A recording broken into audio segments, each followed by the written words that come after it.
আসসালামু আলাইকুম বিয়ার, আশা করি সবাই ভালো আছেন, সুস্থ আছেন। ইলেকট্রিক্যাল বিডির পক্ষ থেকে আমি ইলেকট্রিশিয়ান ইমরান চলে আসছি আর একটি নতুন ভিডিও নিয়ে।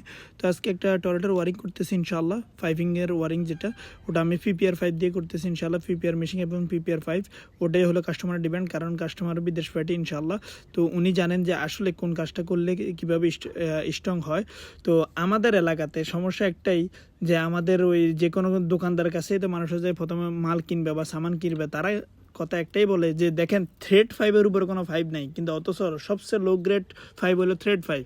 আর এক নম্বর কাজ যদি করতেছেন তাহলে অবশ্যই আপনাকে PPR ইউজ করতে হবে, তারপরে CPVC, তারপরে হলো থ্রেড 5। কিন্তু বাংলাদেশের দোকানদারা কোনো দিনও আপনার অন্য কিছু রিকমেন্ড করবে না, তার কাছে যে সামানটা আছে ওটাই রিকমেন্ড করবে।